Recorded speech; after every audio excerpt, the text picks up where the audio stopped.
नमस्कार। भारतका 1.5 करोड गोर्खाहरूको राष्ट्रिय चिह्नारी स्थापित गर्नको निम्ति अल इन्डिया गोर्खा एसेम्ब्लीको अवधारणालाई प्रस्ताव रूपमा गोर्खा भारती विचार मञ्चले अघि सारेको पनि झन्डै 10 वर्षको लग लागिसकेको छ। तर गोर्खाल्यान्डको सपना एक दिन विपना हुने नै छ भन्ने झुटो आशा मनमा लिएर बसेका जमातले यो कुरोलाई सुन्नै चाहेनन्। यो कुरो अघि सार्नेहरूलाई त बङ्गालको दलाल र दिल्लीको एजेन्टसम्म भन्न पनि चुकेनन्। कतिले यसलाई लिएर हामी अघि बढ्छौँ भनेर कसम पनि खाए, तर पछि गएर बाटो बिचमै लतारिदिए। अन्त्यमा गएर 1 फरवरी 2021मा गोर्खा जनमुक्ति मोर्चाले यस अवधारणालाई आफ्नो पार्टीको एजेन्डामा सामेल गरेको घोषणा गर्यो। त्यसपछि सामाजिक सञ्जाल अनि जनसभाहरूमा धेरै जिज्ञासा, टीका टिप्पणी अनि आलोचनाहरू पनि देखा परे, जो स्वाभाविकै थियो। नयाँ अवधारणामाथि यसरी चासो राखिदिएर प्रतिक्रिया अनि जिज्ञासा राखिदिने सबैप्रति गोर्खा भारती विचार मञ्च आभार प्रकट गर्दछ। ती सबै प्रतिक्रिया र जिज्ञासाहरूलाई बटुलेर एक मुष्ट उत्तर दिनलाई प्रस्तुत छ यो प्रश्नोत्तरी।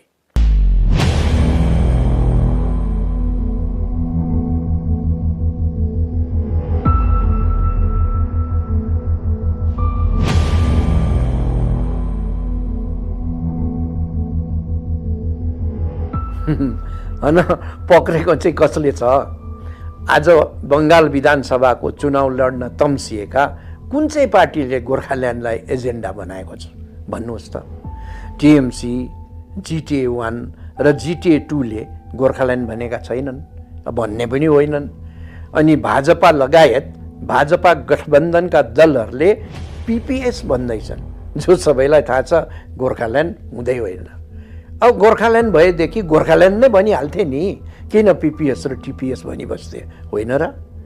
आज चुनावी पर्वमा पनि कुनै पार्टीको एजेन्डामा गोर्खाल्यान्डको उल्लेखसम्म नहुनुको अर्थ के हो? गोर्खाल्यान्डले आफ्नो सान्दर्भिकता हराइसकेको प्रमाण हो यो। त्यसैले गोर्खा भारती विचार मञ्चले यो सबैले लत्याइसकेको, त्यागिसकेको मुद्दालाई टिपेर अब गोर्खाल्यान्डदेखि अलिक परतिर हेर्ने समय आयो भनी पहल गरेको पो त। त्यसलाई गोर्खाल्यान्ड छाडेको भन्नु पटक्कै मिल्दैन।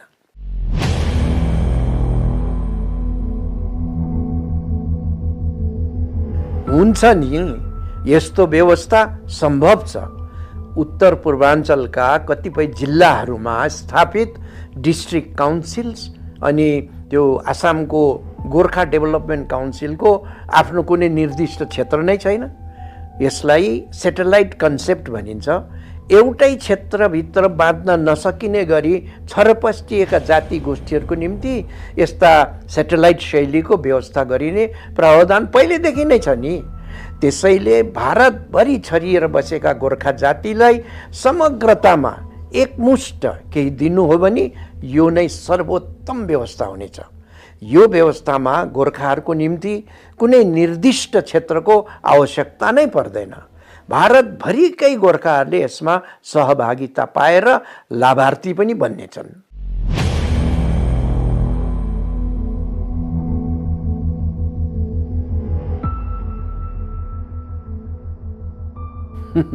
यो प्रश्न चाहिँ दार्जिलिङको जिटिएले के गोर्खाल्यान्डको मुद्दा समाधान गरेको छ त भनेको जस्तै हो। अब जिडिसी भनेको अनि जिटिए भनेको पनि क्षेत्रको विकासको निम्ति स्थापित व्यवस्थाहरू मात्र हुन्। यी व्यवस्थाहरू राजनैतिक समस्याहरू समाधान गर्नलाई बनिएकै होइनन्। अब त्यसै पनि जिडिसी एउटा क्षेत्रीय स्तरको नोमिनेटेड व्यवस्था मात्र हो। राष्ट्रिय स्तरको अनि इलेक्टेड गोर्खा एसेम्ब्लीसित यसको तुलना नै गर्न सकिँदैन।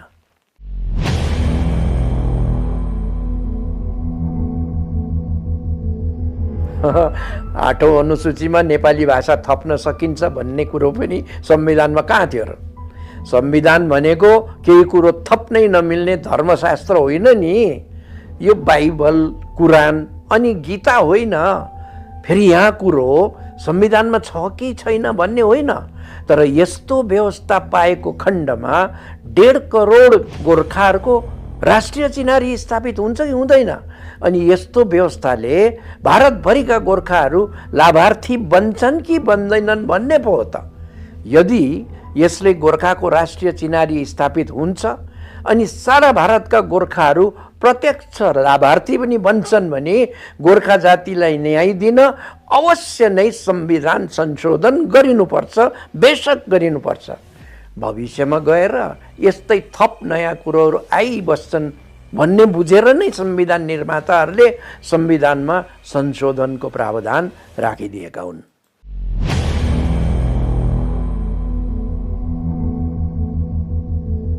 सबैलाई जानकारी होस्, गोर्खा नेसनल एसेम्ब्लीको मुद्दा गोर्खा भारती विचार मञ्चले उठाएको आजदेखि होइन।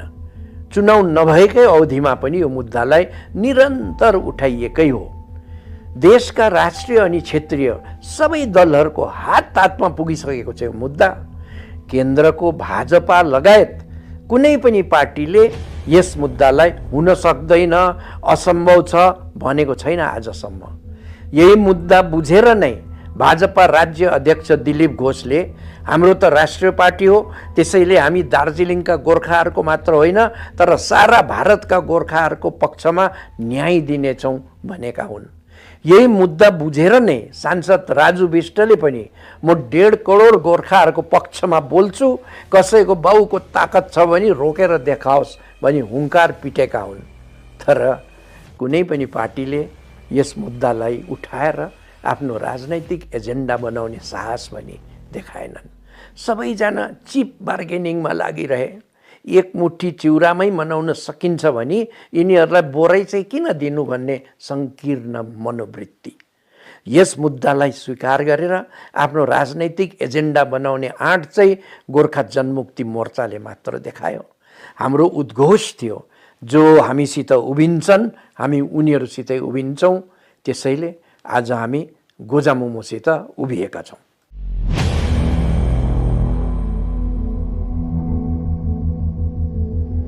आजसम्म के प्रत्येक विधानसभाको चुनावमा गोर्खाल्यान्डको मुद्दा उठाइएन र? विधानसभा त छाडिदिउँ, पञ्चायतदेखि नगरपालिकाको चुनावसम्मै गोर्खाल्यान्डको मुद्दा उठाइएको हो। अनि पञ्चायत र नगरपालिकासम्मै गोर्खाल्यान्डको नाममा भोट माग्नेहरूले त झन् यस्तो प्रश्न नसोधेकै बेस हुन्छ। असलमा चुनावको सिजनमा नै मुद्दाहरूले महत्त्व पाउँछन्, यसको भ्याल्यु हुन्छ क्या। अनि यसरी मुद्दाको चर्चा हुँदा राष्ट्रिय तहसम्म यो विमर्शको विषय बन्न पुग्छ, जुन कुरो चाहिँ मुद्दाको निम्ति नितान्त जरुरी छ।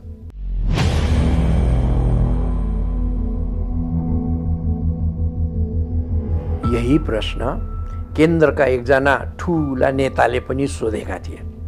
हाम्रो उत्तर थियो कुनै जातिले पनि माग्दैनन्, किनभने भारत देशमा गोर्खा जस्तो कुन यस्तो अल्पसंख्यक जाति छ जसको जनसङ्ख्या 1.5 करोड छ, जो आफ्नो भूमिसितै भारतमा आएको छ, जसको इतिहास भारतको इतिहासभन्दा बेग्लै छ, जसको पहिलेको देश वर्तमान देशसितै टाँसिएको छ, अनि जसको भाषा, संस्कृति, रहनसहन, भोजन अनि वेशभूषासम्म भारतसित नमिलेर त्यही पहिलेको देशसितै ठ्याक्कै मिलेको छ। कुनै त्यस्तो जाति? एउटै पनि छैन। यति सुनेपछि नेता पनि निरुत्तर बनेका थिए। यो मुद्दा उठाउँदा पेन्डोराज बक्स खोलिने डर छैन। भारतमा हाम्रो समस्या युनिक छ, त्यसैले समाधान पनि युनिक नै हुनुपर्छ।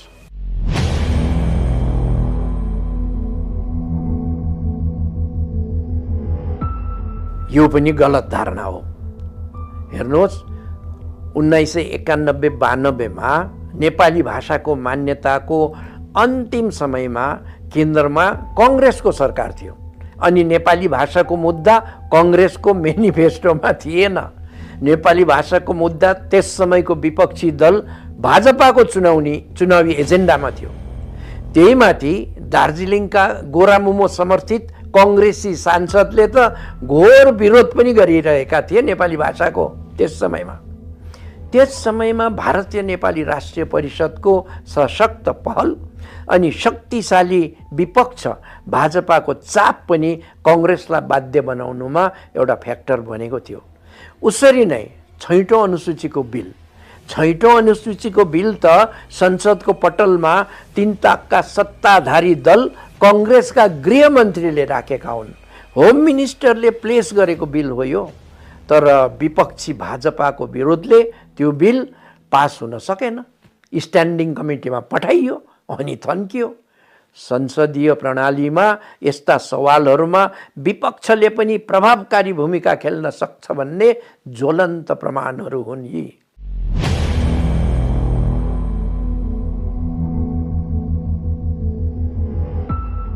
हेर्नुहोस्, हाम्रो मूल उद्देश्य भनेको नै भारतको राष्ट्रिय शासनमा भागीदारी प्राप्त गरेर राष्ट्रिय चिनारी प्राप्त गर्नु हो।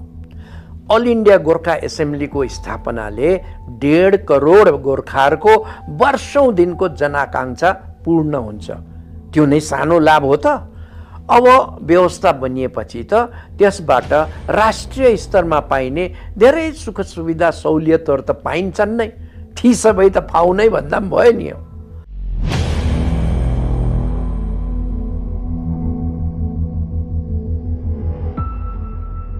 हामीलाई जातिगत राष्ट्रिय चिनारी चाहिएको हो, व्यक्तिगत होइन। राष्ट्रिय फुटबल टिमको कप्तान गोर्खा छ भन्दैमा सारा भारतका गोर्खाहरूको राष्ट्रिय चिनारी कुटिँदैन। गोर्खा जातिका मान्छेहरू आफ्नो योग्यताले राष्ट्रको शीर्ष स्थानमा पुग्दा उनीहरूको व्यक्तिगत चिनारी मात्र बनिन्छ नि। कारण योग्यताको कुनै जाति हुँदैन। तर जातिगत आधारकै कुनै व्यवस्था गएर राष्ट्रिय शासनमा भागीदारी पाउँदा चाहिँ त्यसले सम्पूर्ण जातिको नै चिनारी स्थापित हुन्छ।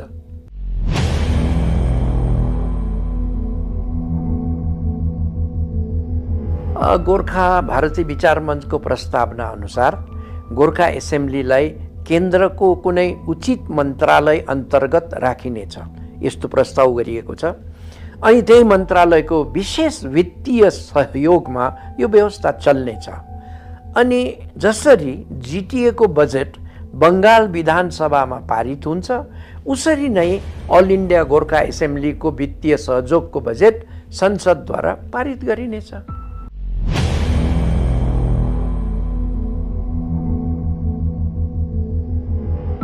यो चाहिँ यसरी हुन्छ, भोटर आइडी भएका प्रत्येक गोर्खा भोटरले देशभरिबाट नै चुनावमा भाग लिन सक्नेछन्। भोट हाल्न पनि सक्नेछन्, भोटमा उठ्न पनि सक्नेछन्।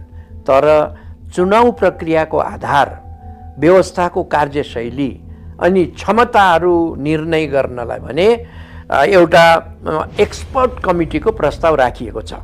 यस कमिटीमा कन्स्टिट्युसनल लयर्स, पार्लियामेन्टेरियन्स उनीहरू अनि त्यससँगै सम्बन्धित विषयका विशेषज्ञहरूको योगदान रहनेछ, सब्जेक्ट एक्सपर्टहरूको।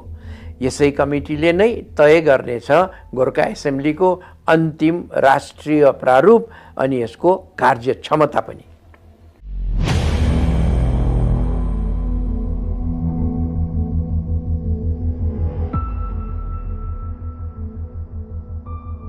यस्तो प्रश्न गर्नु चाहिँ पटक्कै मिल्दैन। यो सरासर अनुचित प्रश्न हो। आजसम्म चिनारीको समाधान गोर्खाल्यान्ड हो भनेकोले नै त दार्जिलिङमा मात्रै धेरै सक्रियता देखिएको हो। तर देशका अन्य भागका गोर्खाहरूको पनि गोर्खाल्यान्ड आन्दोलनमा अभूतपूर्व भागीदारी रहिआएको छ। यो कुरो हामीले भुल्नु हुँदैन।